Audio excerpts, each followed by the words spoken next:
É com muita alegria e com grande satisfação que eu venho aqui para trazer o Devocional 2024 para você. Estamos no capítulo 14, 15, 16 e 17 do Evangelho de João, com os seguintes assuntos: Jesus errou na colocação verbal? O versículo que marcou a minha vida. O papel do Espírito Santo e Jesus orou por nós. No capítulo 14, no versículo 1 ao 3, quando Jesus conforta os discípulos, a palavra de Deus diz assim: Não se turbe o vosso coração. Credes em Deus, crede também em mim. Na casa de meu pai há muitas moradas. Se assim não fora, eu vou-la teria dito, pois vou preparar-vos lugar. E quando eu for e vos preparar lugar, voltarei e vos receberei para mim mesmo, para que onde eu estou estejais vós também. O cuidado do Senhor Jesus com os seus discípulos é emocionante. Imagine ouvir que o seu mestre não iria mais estar com eles. Então ele vem e diz: Fiquem tranquilos, eu vou preparar morada para vocês. E nós vamos morar juntos eternamente. Essas mesmas palavras se estendem a cada um de nós. Por isso, cremos e vamos permanecer crendo que um dia moraremos com Ele eternamente. No versículo 6 deste mesmo capítulo, a palavra de Deus diz: Respondeu-lhe Jesus: Eu sou o caminho, e a verdade, e a vida. Ninguém vem ao Pai senão por mim.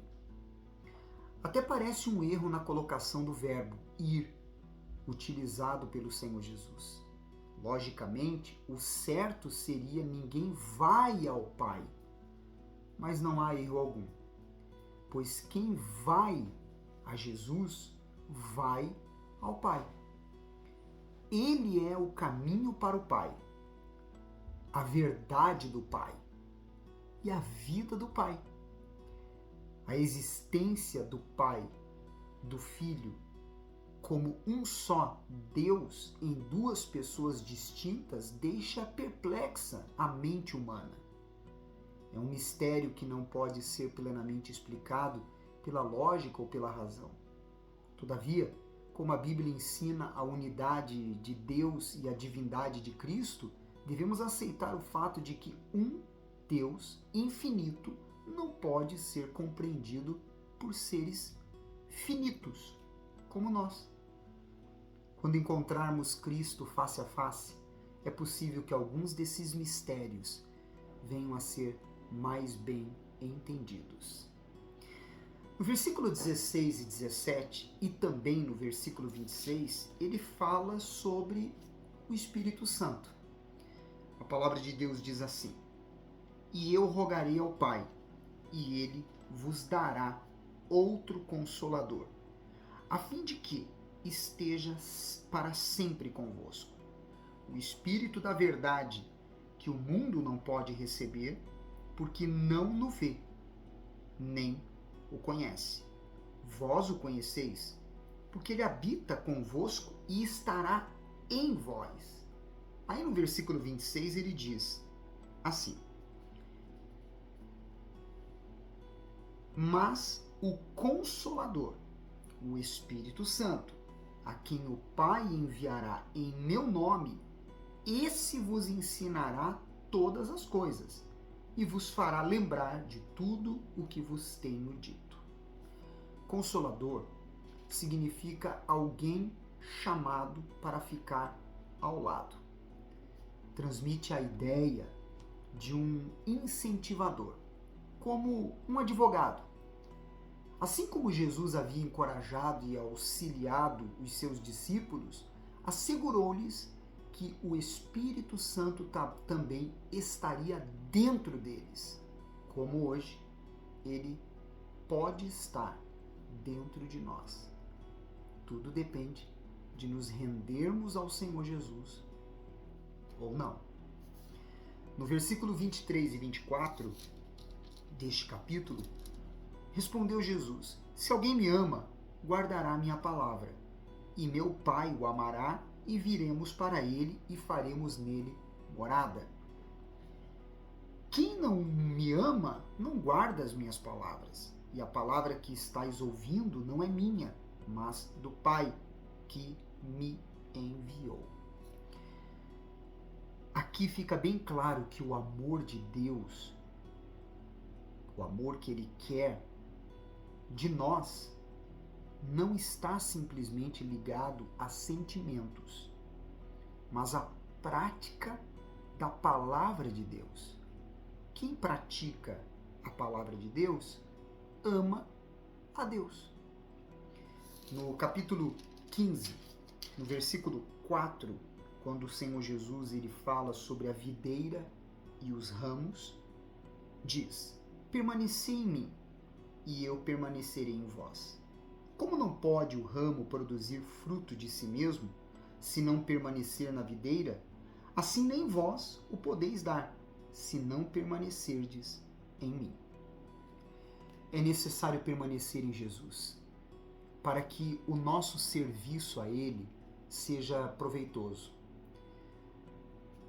Se queremos desenvolver as características interiores mais semelhantes a Cristo, como está escrito em Gálatas, capítulo 5, 22 e 23, e se queremos apresentar outros, não podemos fazer isso por nós mesmos. Não tem como eu apresentar Cristo para outras pessoas se isso não acontecer comigo. Não podemos fazer isso por nós mesmos. Temos de aprender inteiramente de Jesus para a nossa vida e produtividade espiritual. No versículo 7, a palavra de Deus diz: se permanecerdes em mim e as minhas palavras permanecerem em vós, pedireis o que quiserdes e vos será feito. Jesus não estava prometendo dar a nós qualquer coisa que queiramos. Ele prometeu sim que responderia às orações dos cristãos obedientes, cujos pedidos de um relacionamento saudável com Ele está sendo inserido no pedido. À medida que permanecermos nele, aí suas palavras permanecem em nós. Os nossos desejos se harmonizarão à sua vontade. Portanto, orar em seu nome refere-se a fazer pedidos de acordo com o que Cristo quer. Tais orações refletem a total dependência em relação a Ele. No versículo 16, chega um versículo que marcou a minha vida. Há mais de 30 anos, quando eu li esta palavra, Deus falou profundamente em meu ser. Quando diz: não foste vós que me escolhestes a mim. Pelo contrário, eu vos escolhi a vós outros, e vos designei para que vades e deis frutos. O vosso fruto permaneça, a fim de que tudo quanto pedirdes ao Pai em meu nome, Ele vô-lo conceda. Esse versículo marcou a minha vida quando Deus me escolheu. E até aqui, eu tenho prosseguido dando frutos que têm permanecido para a vida eterna, e tudo para a glória dele. E o que eu peço, do mais íntimo do meu ser, é que as palavras de Deus produzam dentro de você a vida eterna. No capítulo 16, do versículo 8 ao 11, quando ele fala sobre a missão do Consolador, diz: quando ele vier, convencerá o mundo do pecado, da justiça e do juízo. Do pecado, quando não creem em mim. Da justiça, porque vou para o Pai e não me vereis mais. Do juízo, porque o príncipe deste mundo já está julgado. O Espírito Santo desmascarará o pecado da incredulidade. Ele também demonstrará que somente Cristo é justo e que todos os outros ficam aquém dos padrões de Deus. Por fim, mostrará que as pessoas que não se arrependem e não creem em Cristo compartilharão da condenação de Satanás. No versículo 13 deste capítulo, a palavra de Deus diz assim: quando vier, porém, o Espírito da verdade, ele vos guiará a toda a verdade, porque não falará por si mesmo, mas dirá tudo o que tiver ouvido e vos anunciará as coisas que hão de vir. Jesus explicou que o Espírito Santo expandiria o entendimento parcial dos apóstolos sobre a vida e a missão de Cristo. Esse aspecto do ministério do Espírito foi cumprido principalmente na produção do Novo Testamento. O ministério do Espírito continua a esclarecer cada um de nós sobre o que significa a vida e a morte de Cristo. Essa iluminação pessoal nunca contradiz ou se sobrepõe à revelação de Deus na sua palavra. No capítulo 16 ainda, versículo 17, 18, 25 e 29, fala-se algo muito profundo. A palavra de Deus diz assim: então alguns dos seus discípulos disseram uns aos outros: quem vem a ser isto que nos diz um pouco e não mais me vereis, e outra vez um pouco e me ver-me-eis, e vou para o Pai? Diziam, pois, que vem a ser esse um pouco, não compreendemos o que quer dizer. Aí no versículo 25, estas coisas vos tenho dito por meio de figuras. Vem a hora em que não vos falarei por meio de comparações, mas vos falarei claramente a respeito do Pai. Versículo 29.